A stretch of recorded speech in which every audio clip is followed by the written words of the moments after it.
Buenos días a todos los presentes. El Ministerio de Economía y Finanzas del Ecuador, en calidad de ente rector de las finanzas públicas y con el objetivo de fortalecer la transparencia, la gestión eficiente de los recursos públicos y cumplir cabalmente con el mandato legal de informar a la ciudadanía sobre su gestión institucional, tiene el honor de dar la bienvenida al evento de rendición de cuentas 2021. Son bienvenidas sus inquietudes. El chat de esta plataforma está abierto para que ustedes puedan enviar sus preguntas. Por favor, identifiquen su correo electrónico para enviarles nosotros a su correo, a su email, las respuestas que en este espacio no se alcancen a dar. Doy la bienvenida al economista Simón Cueva Armijos, ministro de Economía y Finanzas, quien se dirigirá a ustedes. Muy buenos días con todos. Muchas gracias por estar aquí. De conformidad con lo que manda la Constitución y la Ley Orgánica del Consejo de Participación Ciudadana y Control Social, y en tanto máxima autoridad del Ministerio de Economía y Finanzas, doy inicio a la rendición de cuentas para el año 2021. Para empezar, quisiera saludar a todos los invitados a esta importante cita. Otra vez, muchas gracias por estar aquí y compartir este tiempo con nosotros. Quisiera dar la más cordial bienvenida a todos los representantes de las diferentes instituciones del Poder Ejecutivo, así como del IES, de la Banca Pública, Fiscalía, Contraloría, Procuraduría, Consejo de Judicatura, Superintendencia de Bancos, y todos los representantes de los gobiernos autónomos descentralizados y los gremios correspondientes, medios de comunicación y la ciudadanía en general, a quien de manera especial está dedicada esta rendición de cuentas, porque al fin de cuentas ellos son nuestros mandantes. Muchas gracias por estar aquí. Quisiera entonces iniciar una presentación de la rendición de cuentas y de cómo ha avanzado la tarea del Ministerio de Economía y Finanzas a lo largo de este año. Ecuador inició su recuperación económica en el año 2021, gracias a un programa de vacunación exitoso, que fue un paso crucial y determinante para la recuperación económica.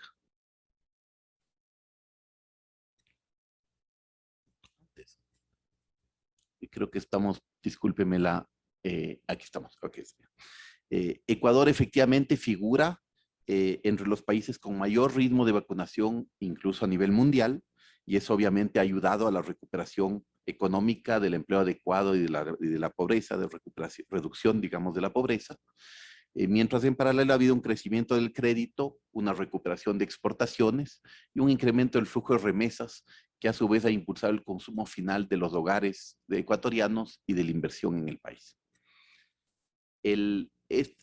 Hemos observado un mayor crecimiento económico, un ritmo recuperado de crecimiento económico. La economía ecuatoriana cerrará el año 2021 con un crecimiento cercano al 4%, frente a una proyección anterior de 3,5% y una proyección a inicios del año de 2,8%. Entonces, esto uno puede ver en el gráfico cómo, junto a la recuperación de la campaña de vacunación, ha habido una recuperación de la actividad económica que permite al Ecuador estar gradualmente recuperando niveles similares a los de antes de la pandemia. Por su lado, los niveles de inflación han estado controlados. En la segunda mitad del año 2021, no hubo ya variaciones negativas, como sí se observaron en la primera mitad del año, ligados a la reducción de actividad económica y por la pandemia. En la segunda mitad ya hemos visto niveles de precios positivos. Se cerró el año con una inflación acumulada para el año 2021 de 1,9% y una inflación anual promedio en el año de 0,1%. Estos niveles de inflación son niveles razonables y controlados, y si bien incluso en meses más recientes ha habido un incremento algo más fuerte de la inflación a nivel de todo el mundo, el Ecuador sigue siendo uno de los países del continente americano con menores niveles de inflación, lo cual ayuda a la capacidad de compra de los hogares ecuatorianos.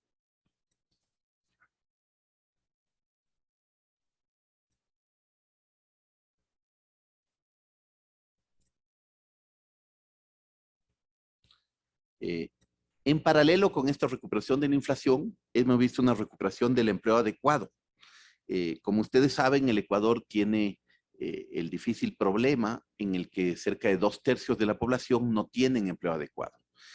Sin embargo, a partir del mes de julio del 2021 hubo una mejora gradual en las condiciones de empleo.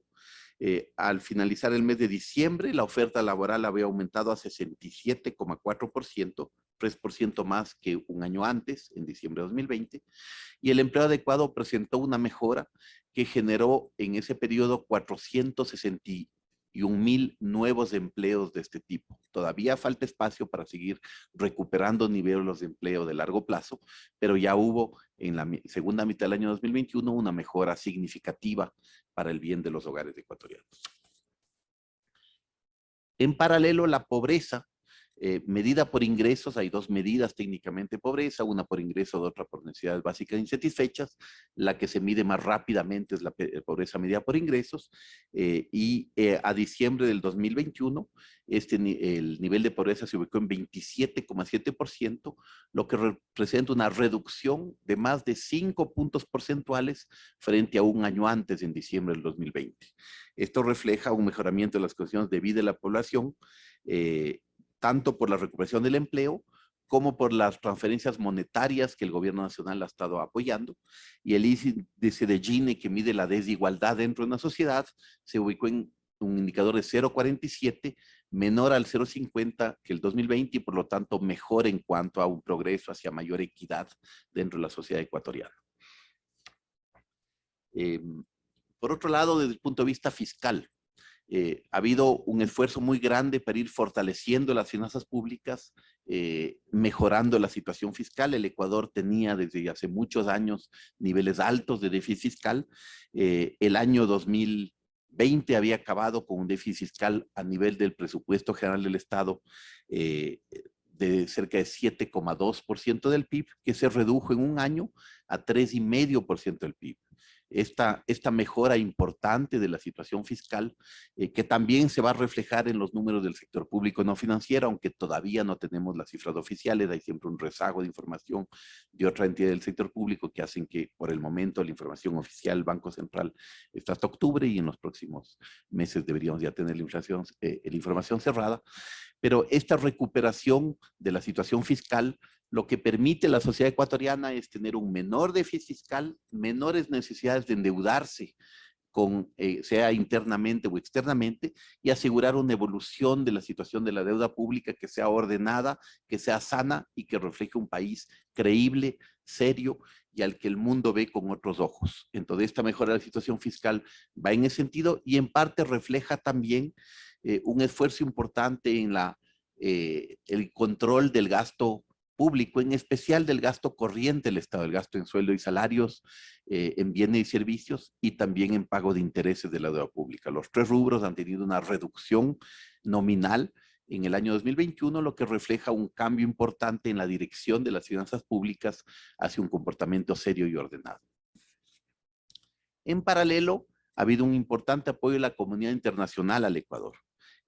A los pocos meses, a los 100 días luego de iniciado el periodo de gobierno, se cerró la renegociación del acuerdo con el Fondo Monetario Internacional, renegociación que estuvo orientada a tomar en cuenta las prioridades del país, ayudar a estabilizar la economía, a proteger en primer lugar las vidas de los ecuatorianos, a ampliar la cobertura de los programas sociales, a garantizar transparencia y sostenibilidad fiscal y la evolución de la deuda pública razonable. En el programa previamente a la revisión tenía un ajuste fiscal cerca de 5,5% del PIB en 5 años, de los cuales la mitad más o menos iba por el lado de los ingresos y la otra mitad por el lado de los gastos. Una vez rediscutido y renegociado el programa, se alivió fuertemente a la meta de ajuste de ingresos y por lo tanto el ajuste vía ingresos fiscales se redujo a 1 punto del PIB, mientras que hubo un esfuerzo más sólido de coordinación por el lado del gasto, que será cercano a 4 puntos del PIB a lo largo del periodo de 5 años.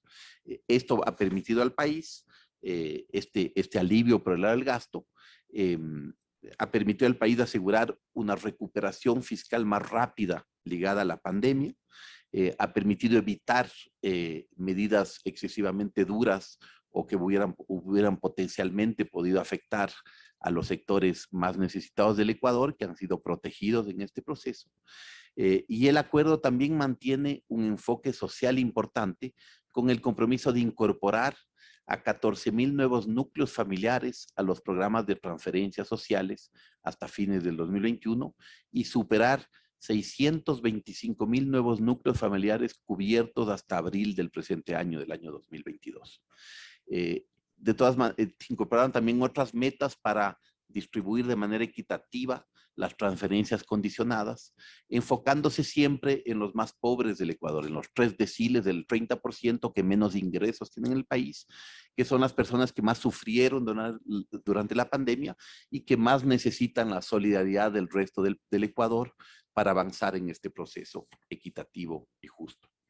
Este acuerdo con el Fondo Monetario Internacional facilitó una llegada muy importante de recursos de organismos multilaterales para el país. En total, 3.200 millones de dólares fueron desembolsados por los multilaterales. Este proceso ha ayudado al país a cambiar la estructura de su deuda pública. La deuda pública, históricamente, el Ecuador es una deuda con un componente importante de bonos de deuda soberana, que se llama en los mercados internacionales, y en algunos casos de ciertos componentes de deuda relativamente cara o con colateral importante. Se ha hecho un esfuerzo muy importante en esta administración para evitar cualquier emisión de deuda que esté ligada a colateral, cualquier emisión de deuda que esté ligada a otros temas que tienden a encarecer la deuda en mercados internacionales, y se está logrando, como pueden ver en los gráficos, un cambio de la estructura de deuda hacia deuda de más largo plazo, hacia deuda de tasas más bajas, y todo esto facilita la evolución futura de la deuda pública y reduce la proporción de presupuesto que se destina al pago de deuda, por lo tanto libera recursos para destinarlos a los proyectos sociales más importantes en favor de las grandes mayorías del país. Se ha progresado también en el ámbito de deuda en temas de transparencia de información. Se creó un nuevo boletín renovado, fortalecido de deuda pública para el sector público, que nos permite dar información actualizada. La última información del boletín a diciembre del 2021 representa un indicador de deuda pública y otras obligaciones del sector público no financiero y seguridad social, que equivale a 59% del PIB al mes de diciembre. Esto forma parte de un objetivo de mejora de las finanzas públicas a mediano plazo. Dentro de la legislación ecuatoriana está previsto que se vaya reduciendo de forma gradual este indicador para llegar en algún momento a 40% del PIB. Todo esto ayuda a fortalecer la posición financiera del Estado ecuatoriano y a tener una cada vez mayor credibilidad en los mercados internacionales. En temas de transparencia e información se ha trabajado también en varios aspectos. La proforma presupuestaria del año 2022, presentada en 2021, fue la primera vez en mucho tiempo en que se han transparentado y reclasificado gastos. Cerca de 1.500 millones de dólares, un poquito más, se transparentaron y se cambiaron de gasto no permanente a gasto permanente, para que reflejen realmente de forma fidedigna el tipo de gasto que se está haciendo. Parte de esto ha sido con apoyo y asistencia de organismos internacionales para mejorar y transparentar las distintas cifras fiscales que reflejen la correcta clasificación de ingresos, gastos y financiamiento. En paralelo, se ha instituido una comisión conformada conjuntamente con el Instituto Ecuatoriano de Seguridad Social para revisar la deuda del ámbito de salud del gobierno nacional con el IES, para asegurarnos de lado y lado que tengamos los montos adecuados. Esta comisión se encuentra actualmente analizando la información, incluyendo bases de datos de auditorías externas a los datos del Seguro Social, inicialmente para el periodo 2013-2017, pero con un plan de trabajo de mediano plazo para incluir la totalidad de la deuda asociada con el Seguro Social. Junto con estos esfuerzos fiscales, ha habido un esfuerzo muy importante para fortalecer la recaudación tributaria. Esto cae en el ámbito del Servicio de Rentas Internas y de la SENAE, de las aduanas del Ecuador. Ambas instituciones han venido trabajando fuertemente para fortalecer la recaudación, lo que refleja no solo la recuperación de la actividad económica, sino que también refleja esfuerzos importantes para combatir la evasión y la ilusión fiscal. Ha habido importantes esfuerzos en ese aspecto. La recaudación neta en el año creció en 11,6%, y eso en parte refleja estos esfuerzos de combate a la evasión. Entre otras cosas, el SRI es ahora parte del Foro Global para Intercambio de Información a nivel internacional, con 155 países a nivel mundial. Y se creó durante el transcurso del año una unidad de grandes contribuyentes, fue fruto de lo cual la recaudación proveniente de ese segmento ha sido superior a los 4.800 millones de dólares entre mayo y diciembre del año 2021. Esta recuperación económica también se traduce en una mayor liquidez de la economía con recursos crecientes y agregados monetarios crecientes en la economía. Esta liquidez implica que la liquidez total en la economía alcanzó al mes de diciembre cerca del 67% del PIB ecuatoriano. Junto con esta recuperación, también hemos visto mayor liquidez en el sistema financiero ecuatoriano. Esto refleja buenas políticas económicas, refleja mayor credibilidad del sistema financiero y mayor confianza en los agentes económicos en las políticas del país. Esto ha permitido que el crédito y los depósitos del sistema financiero nacional crezcan de manera importante, con ritmos de entre 12 y 13, 14% durante el año. Son ritmos que no se habían visto por un buen tiempo. Y en paralelo, las tasas de interés del costo promedio del crédito en los diferentes segmentos para la sociedad ecuatoriana se han reducido. En la totalidad de los segmentos, las tasas de interés se han reducido. Entonces, no solo estamos logrando que crezca el crédito y que accedan más ecuatorianos, hogares y empresas a crédito, sino que lo hagan en mejores condiciones financieras con tasas de interés más bajas, lo que a su vez favorece la recuperación económica y el emprendimiento de las familias ecuatorianas. En cuanto al sistema de dolarización, que es un sistema que ha ayudado mucho al Ecuador a atravesar crisis y momentos difíciles, se está fortaleciendo desde varios puntos de vista. Por un lado, las reservas internacionales del Ecuador, que no son reservas propiedad del gobierno nacional, sino que reflejan la fortaleza del balance del Banco Central como reflejo de los depósitos del sector privado en las instituciones financieras y como reflejo de los depósitos del sector público en el Banco Central. Estas reservas internacionales se incrementaron en el año en cerca de 700 millones de dólares, cerrando en algo menos de 7.900 millones a fines del año. En el tema de dolarización, ¿no es cierto? También hay varios otros aspectos que han ayudado a seguir fortaleciendo el proceso de dolarización. Por un lado, se suscribió un acuerdo de conformidad con la ley con el Banco Central para transferir del Banco Central al Ministerio de Finanzas las acciones de la banca pública, de CFN, Banecuador, CONAFIPS, que fueron recibidas en mayo del 2017 como dación en pago previamente. Esto ayuda a fortalecer el balance del Banco Central, tener un cronograma de pago gradual del un lado al otro, y nos ayuda fuertemente a seguir fortaleciendo el balance del Banco Central y la solidez del esquema de dolarización en el Ecuador. Junto con esto, uno puede seguir viendo las señales de reactivación en el sector externo de la economía ecuatoriana. Se ha logrado un superávit en cuenta corriente de la balanza de pagos al tercer trimestre del 2021, los últimos datos de 1,8% del PIB, con 2.870 millones de superávit en la balanza comercial del Ecuador al cierre del año 2021. Este superávit, equivalente a 2,7% del PIB, refleja una evolución favorable no solo de la balanza petrolera, gracias a precios del petróleo que han ido mejorando a lo largo del año 2021, sino también de la balanza comercial no petrolera, en la medida en que el aumento de las exportaciones no petroleras fue bastante dinámico, cerca de 20% de crecimiento de esas exportaciones, aunque obviamente ha habido también un incremento de las importaciones no petroleras que reflejan a su vez la recuperación de la actividad económica en el país.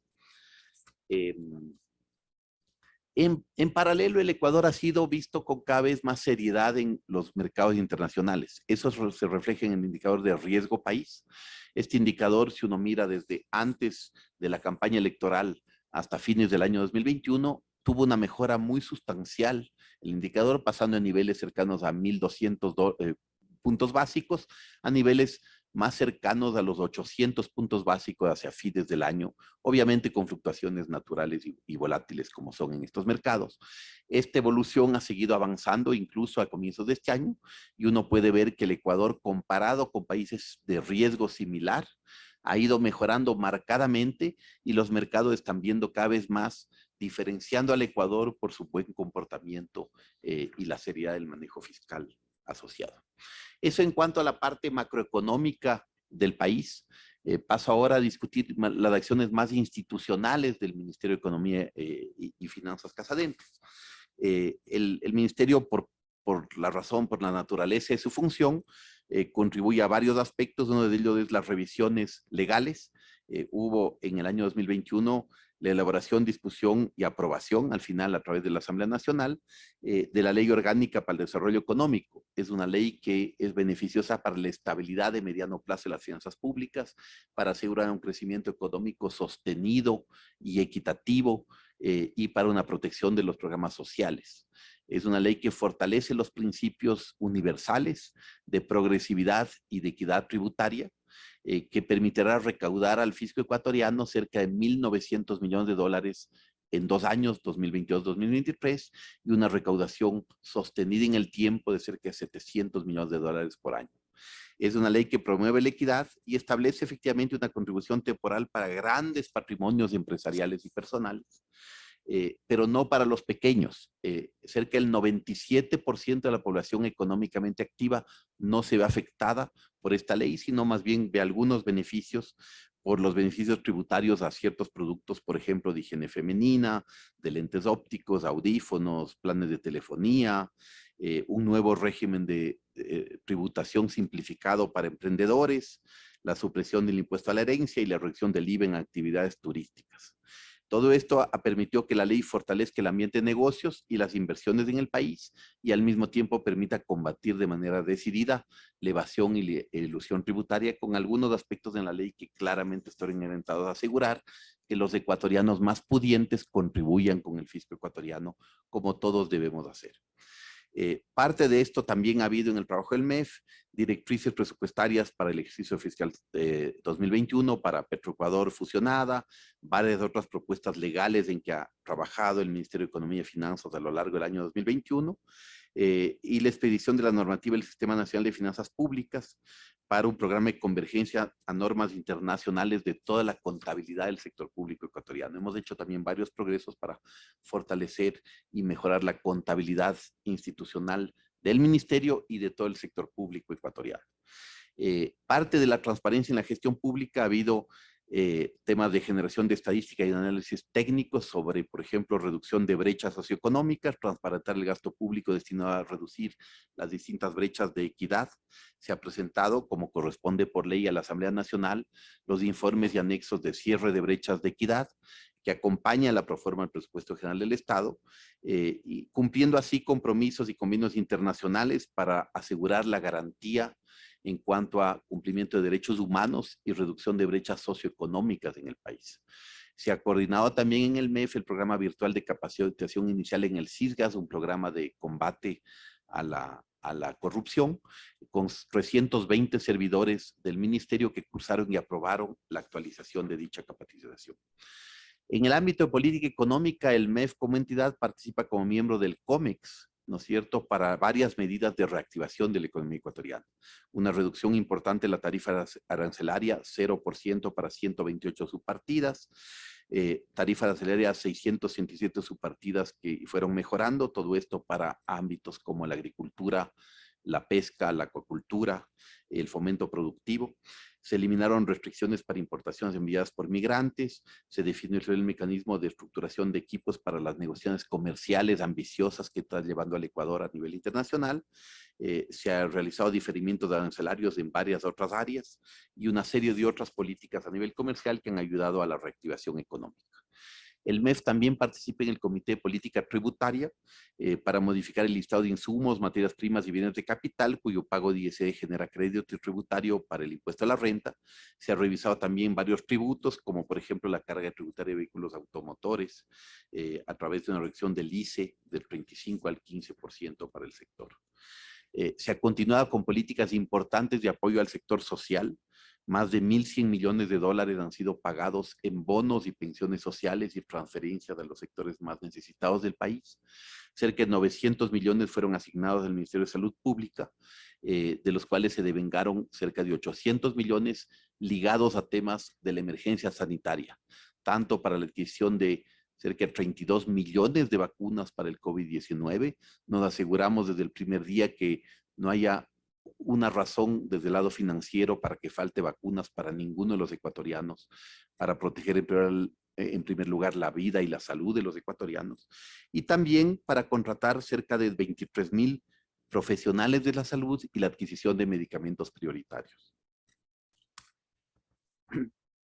En el sector social también se han pagado en el año 2019 a cerca de 100 millones de incentivos jubilares a más de 2.300 beneficiarios, cerca de 67 millones de dólares para financiar proyectos de vivienda del sector social a través del MIDUBI, cerca de 35 millones de dólares de asignación al servicio de atención integral a personas privadas de libertad para atender los temas ligados a la emergencia carcelaria y los esfuerzos que hace el gobierno nacional para fortalecer la seguridad de todos los ecuatorianos y los derechos humanos de las personas privadas de libertad. Se ha priorizado una serie de ámbitos en los pagos de la caja fiscal. Dentro de un contexto difícil de liquidez, ha habido un esfuerzo importante para fortalecer el pago a los sectores sociales, los sectores de salud, de educación, de bienestar social, así como el pago de las cuotas COTAD y devolución del IVA a los GATS. Ese es un tema histórico, no había pasado en el Ecuador. En el año 2021, cumpliendo las disposiciones de la Corte Constitucional, el Ministerio de Finanzas se puso al día con las obligaciones de atrasos del IVA dentro de la sentencia de la Corte, que eran hasta junio del 2021, con todos los GATS del Ecuador, así como los pagos priorizados para el bono de desarrollo humano y los diferentes bonos sociales, y los pagos del Ministerio de Inclusión Económica y Social. Varios pagos por concepto de diálisis, de vacunas, becas de la CENESID, federaciones deportivas, los pagos de incentivo jubilar, priorizando siempre los temas sociales más importantes para los ecuatorianos. Dentro de esa priorización de pagos también se ha logrado ingresos por excedentes de empresas públicas por cerca de 193 millones de dólares, lo que permite que esto facilite la atención de temas prioritarios. Se han cumplido con 1.340 millones de dólares en transferencias al IES, 494 a ISFA, 93 a ISPOL, y más de 2.500 millones de dólares de transferencias a los GATS por el modelo de equidad territorial. Tengo el gusto de informar que al momento estamos pagando al día el modelo de equidad territorial, lo que no venía pasando hace un buen tiempo. Mes a mes estamos pagando a mes seguido las obligaciones por el modelo de equidad territorial, y junto con la reactivación económica, las transferencias que se hacen por cuenta de este modelo y que se revisan cada cuatrimestre se han ido incrementando de manera importante en las últimas 2 revisiones cuatrimestrales. Dentro de las priorizaciones de los pagos de la caja fiscal, ha habido 205 millones pagados por la devolución del IVA a los GATS, 113 millones por competencias de transporte terrestre, tránsito y seguridad vial a 176 gobiernos autónomos descentralizados del país, 20 millones a 23 prefecturas y 8 millones a 213 municipios, todo esto por transferencia de competencias en distintos ámbitos del gobierno central a los gobiernos autónomos descentralizados. El MEF también forma parte y preside el Gabinete Sectorial Económico Predictivo, ha presidido, y como parte de esto se aprobaron el establecimiento de la sede en el puerto de Guayaquil, se calificó como operador de la sede Pozorja la compañía Pozor Logis, se autorizó a Contecón Guayaquil como administrador de la sede del puerto marítimo de Guayaquil y se aclaró el establecimiento de las sedes del Parque Industrial de Progreso. Todo esto para apoyar la reactivación de sectores importantes de la economía y de la geografía ecuatoriana. El Gabinete Económico, Social y Productivo, el Gabinete Sectorial Económico y Productivo, que preside el MEF, también aprobó migración a zona franca, de zona franca, esquema de destino aduanero de la empresa Sofraport, confirmó una mesa técnica para iniciativas de paridad de género en los temas de economía violeta para fortalecer las transferencias de recursos que favorecen a la mujer ecuatoriana como parte de los procesos de financiamiento otorgados por el BID, y se estableció también un cupo anual de exención del ICE para bebidas alcohólicas. En paralelo, el MEF ha estado liderando el proceso de adhesión del país a la OCDE, organización en que se encuentran los países más avanzados del planeta. Se ha coordinado avances con el Comité Técnico del OCDE para tener una hoja de ruta planteada para la adhesión de Ecuador a este importante grupo de economías a nivel internacional. Se ha socializado el documento de diagnóstico multidimensional asociado por esto en el marco del plan de trabajo que está previsto por el Gobierno Nacional para los años 2021 a 2025. El MEF registró un indicador en la herramienta GPR. Esta herramienta lo que mide es el porcentaje de ejecución de recursos que están destinados a equidad fiscal, básicamente políticas públicas para personas con discapacidades, políticas de inclusión de género, políticas interculturales, políticas intergeneracionales y de movilidad humana. Este indicador mejoró de forma importante y de los 1.923 millones que han sido asignados por el MEF a actividades ligadas a estos ámbitos de equidad fiscal, las entidades ejecutaron 1.851 millones, es decir, 96% de ejecución en estos ámbitos tan importantes para progresar a una mayor equidad e inclusión dentro de la sociedad ecuatoriana. A nivel más institucional del MEF, el MEF ejecutó su presupuesto en 92% de lo previsto en el año, cerca de 24 millones de dólares frente a 26,000 planificados, cuidando siempre en usar los recursos públicos de la manera más eficiente posible. Entre otros temas, el MEF ha devuelto una parte de los vehículos que tenía a su disposición y ha devuelto una parte de las oficinas que tenía a su disposición en mobiliar, como parte de este esfuerzo conjunto de todo el gobierno ecuatoriano de manejar el gasto público de manera transparente y de manera lo más austera posible. Hemos seguido fortaleciendo las contrataciones institucionales en el sentido de que 81 servidores del ministerio fueron certificados como operadores del portal de compras públicas para asegurar transparencia y efectividad en este ámbito. El MEF finalizó 44 contratos de contratación pública y entregó y recibió bienes en comodatos por 184,000 y 18,000 dólares respectivamente durante el año. El MEF también realizó donaciones de la Secretaría Técnica de Vehículos, transferencia gratuita de bienes muebles y temas de capacitación a las entidades del sector público no financiero para los temas ligados a al corazón de su actividad. O sea, por ejemplo, el uso adecuado del clasificador presupuestario, el catálogo general de cuentas del sector público, las normas internacionales de contabilidad, la aplicación del sistema EasyJef en el que estamos trabajando para fortalecer y mejorar, la generación de capacidad y gestión del conocimiento y equidad fiscal, y temas de contabilidad gubernamental a las distintas entidades del PGE, de gobiernos autónomos descentralizados, de empresas públicas, de unidades médicas del IES y de federaciones deportivas del Ecuador. En conjunto, todo esto muestra un Ministerio de Economía y Finanzas que está orientado al servicio de la ciudadanía, al servicio de una mejora de la situación fiscal y de fortalecimiento profundo de la economía ecuatoriana, para el bien de la recuperación de empleo, para el bien del bienestar de los ecuatorianos y para el bien de tener una economía ordenada, una economía seria, una economía creíble, que es una base fundamental para una sociedad que quiere desarrollarse con fuerza y con equidad. Muchísimas gracias. Muchas gracias, señor ministro, por su exposición sobre la gestión realizada por esta Secretaría de Estado durante el 2021. La opinión ciudadana es importante. Ahora damos paso a dar respuesta a las preguntas enviadas. Tenemos la pregunta de la ciudadana Verónica Rivadeneira. Señor ministro, ¿existen avances en la renegociación de la deuda con China y podría informarnos cuáles son estos avances? Sí, sobre el tema de la deuda con China, como creo que la ciudadanía ha estado informada, ha habido ya contactos del Ministerio de Economía y Finanzas desde ya varios meses con sus contrapartes del lado chino. China es un socio importante del Ecuador en materia comercial, en materia de intercambios de varios aspectos en materia financiera, en materia de infraestructura, en materia de provisión de vacunas, en que ha sido fundamental también para la evolución del Ecuador en el año 2021. Como sabe la ciudadanía, hubo un viaje liderado por el señor presidente de la República a China hace un par de meses. En ese viaje se contactó con las más altas autoridades del gobierno chino, el presidente y el primer ministro en particular, y ha habido en estas conversaciones de alto nivel se han abierto las puertas políticas para la discusión y la renegociación de la deuda china.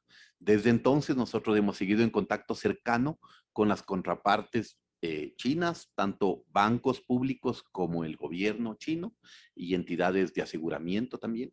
Y hemos venido avanzando de manera importante en estos ámbitos. Como siempre en estos temas que son técnicos, el detalle de las negociaciones debe mantenerse en reserva y debe evolucionar, pero obviamente una vez que hay avances claros y definitivos, se transmitirá con toda la transparencia a la ciudadanía y se explicará a todo el Ecuador el detalle del tema. El objetivo, como mencionado, es ir logrando mejores condiciones, plazos más largos, tasas de interés más bajas y mejores condiciones financieras para bien de la salud financiera del país. Muchas gracias. Tenemos la siguiente consulta de Stefan Kovner. El impacto de la guerra por Ucrania, ¿qué cambios de política fiscal y económica podrían provocar? Ecuador es el país latinoamericano más expuesto a impactos negativos de la guerra.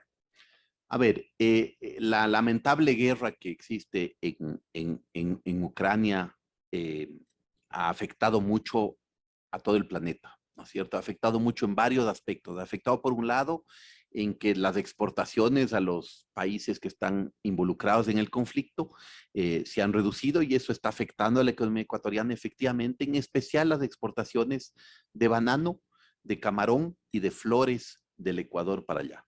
Pero tenemos un sector privado dinámico en ese aspecto y tenemos todo el apoyo del gobierno ecuatoriano a través de las agregadurías comerciales y todas las legaciones del Ecuador y todos los procesos de negociación de acuerdos internacionales para ayudar al sector privado a encontrar lugares alternativos de destino de estas exportaciones y estamos trabajando en eso. Eso por un lado. Por otro lado, la guerra está afectando y probablemente afecta al nivel de crecimiento de la economía a nivel mundial y también a aspectos de inflación internacional. Ha habido incremento de precios tanto a nivel del petróleo y de varias otras materias primas a nivel mundial, pero también de materias primas en temas agrícolas, por ejemplo, el trigo o, por ejemplo, los fertilizantes que se usa para agricultura. Este es un efecto a nivel internacional y mundial. El Ecuador efectivamente va a estar afectado por eso en la medida en que el crecimiento de la economía ecuatoriana podría verse en cierta medida impactado por esta tendencia, pero al mismo tiempo el Ecuador ha sentado bases más sólidas para enfrentar esta situación. Parte de esto es tener un plan de financiamiento ordenado para las finanzas públicas para este año, que haga que sea menos necesario el recurrir a mercados internacionales en un momento en que los mercados internacionales están muy volátiles frente a la situación internacional. Esto puede cambiar naturalmente. También es cierto que el Ecuador se beneficia con precios de petróleo un poco más altos. Si bien este efecto es un efecto temporal, yo sí quiero aclarar a la ciudadanía, esto no es algo permanente, esto puede cambiar obviamente con la situación internacional y por lo tanto la responsabilidad en el manejo de las finanzas públicas implica que esos ingresos transitorios se usen para gastos transitorios, eventualmente para algo de recuperación de la actividad económica, para repago de deudas preexistentes, para pasivos de la economía ecuatoriana, para tener otra vez mayor fortaleza. Este tipo de eventos lo que nos muestra es que el país tiene que estar justamente preparado con finanzas públicas sólidas, porque siempre puede haber sorpresas a nivel mundial y frente a sorpresas un país mejor preparado es el que mejor puede responder en ese sentido. Así que estimamos que la economía ecuatoriana seguirá andando de manera ordenada. Podría haber un impacto en estos aspectos, podría haber algo de impacto en inflación, pero quisiera resaltar que Ecuador sigue siendo uno de los países a nivel del continente y casi que a nivel mundial con niveles de inflación bastante controlados frente a niveles mucho más altos en economías desarrolladas y en desarrollo. Listo, tenemos una siguiente consulta ciudadana de Ángela Meléndez. Ministro, ¿cuál es el excedente que el Ecuador está recibiendo por la subida del precio del petróleo? Se decía que por cada $10 de aumento, el ingreso neto adicional sería de aproximadamente 500 millones. Pero ¿cuáles son sus cálculos y a qué se destinarán estos excedentes? Sí, aproximadamente $1 adicional de precio del petróleo ecuatoriano, si se mantiene ese dólar adicional a lo largo de todo el año 2022, genera a nivel del presupuesto general del Estado con el efecto neto, es decir, ingresos que reciben, pagos que sí tienen que ser por mayores costos de importación de combustibles, pagos de transferencias a gobiernos locales, a otras entidades públicas, etcétera. El efecto neto es de 48 millones de dólares por cada dólar adicional del precio de petróleo. Ahora, tengamos en cuenta un par de otros factores también. El Ecuador sufrió un problema de deslaves con los oleoductos en el mes de diciembre del año 2021, que se reflejan porque los contratos petroleros siempre tienen un cierto rezago en los ingresos del año 2022. Eso implica ya una pérdida importante de ingresos, cerca de 350 millones de dólares para el año, de un tema que ya pasó, que fue el resultado de temas naturales, pero que afecta a los ingresos del Estado. Entonces, una parte del excedente de ingresos petroleros permite compensar ese faltante que venía de ahí. Y lo otro, habrá que ver cómo evolucionan los temas a lo largo del tiempo. Como digo yo, la situación internacional es muy volátil. Hemos visto días en que el precio del petróleo ha subido $20, ha bajado $20 en un solo día. Entonces hay que tener un poco de cuidado para mirar a mediano plazo y asegurarnos el mejor uso de esos recursos. En todo caso, hacer un uso prudente, según un uso honesto, según un uso transparente, y se irá comunicando a la sociedad ecuatoriana conforme se tenga detalles más precisos al respecto. Hago notar que este es un tema de unos pocos días y que por lo tanto hay mucha volatilidad todavía.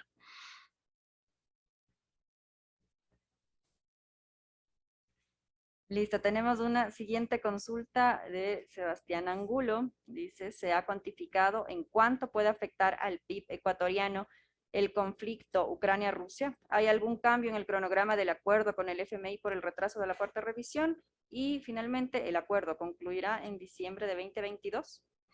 A ver, creo que sobre el conflicto ya mencioné el tema, estamos evaluando el detalle, todavía es un poquito temprano para tener conclusiones definitivas. Sobre el programa con el Fondo Monetario, tenemos una misión de Fondo Monetario que en este momento está en el país haciendo la revisión como previsto del acuerdo con ellos. Esta visión debería avanzar y estamos haciendo el trabajo técnico usual, digamos, en la revisión con el Fondo Monetario y los temas, e indicando al fondo las prioridades del país para la evolución a futuro del tema. El acuerdo actual vigente con el Fondo Monetario efectivamente se vence a fines del año 2022. Tenemos todavía un poco de tiempo para discutir, forma parte de las discusiones con el Fondo Monetario, pero todavía hay un poco de tiempo para evaluar qué puede venir luego de ese acuerdo. Hay distintas formas de tener apoyo de la comunidad internacional y puede ser a través de programas más formales o programas más informales, y estamos evaluando con ellos también y en función de las prioridades del gobierno nacional cuál es la mejor solución a mediano plazo para seguir gozando del apoyo y del fortalecimiento a través de la comunidad internacional. Continuamos con la siguiente pregunta. Es de Diego Proaño, nos comenta qué ha hecho el MEF respecto a la reducción de presupuestos de universidades y escuelas politécnicas públicas y las transferencias oportunas para que las IES puedan cubrir su oferta académica en búsqueda de reducir el déficit de cupos. Sí, como se indicó en la proforma presupuestaria cuando se envió para el año 2022, las transferencias previstas para las instituciones de educación superior, cuando uno compara lo comparable, es decir, los mismos rubros del un lado con el otro, tuvieron un incremento, no una reducción en la proforma presupuestaria.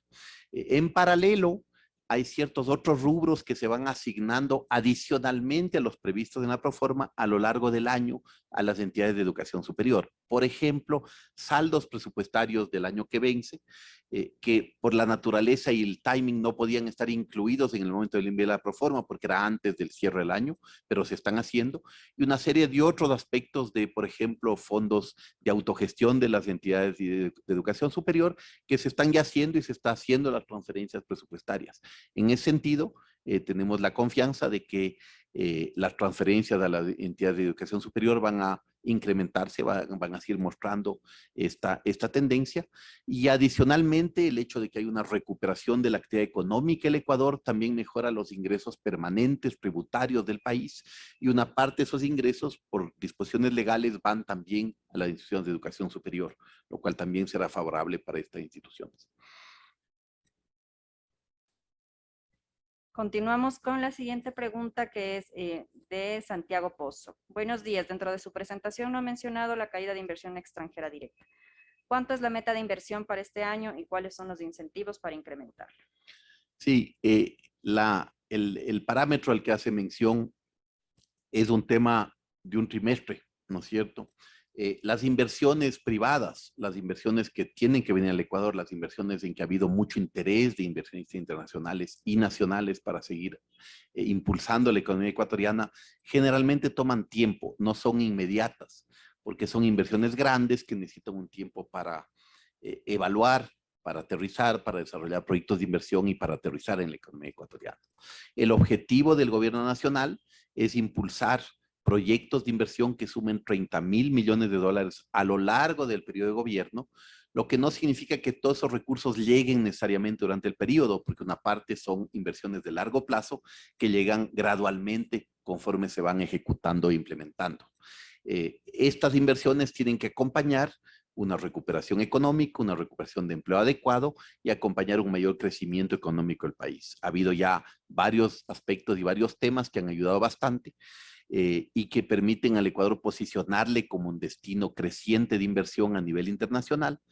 Se lo ha visto ya en varios foros, el último creo que el día de ayer en que ha estado el presidente en Chile y aprovechando la visita a Chile han presentado panorama de inversión y hemos tenido claros mensajes de inversionistas internacionales con mucho interés en venir al Ecuador a hacer inversiones, siempre y cuando obviamente las inversiones respeten los parámetros locales, las leyes locales, los parámetros laborales, los parámetros ambientales y los parámetros sociales que debe respetar toda inversión seria en este país.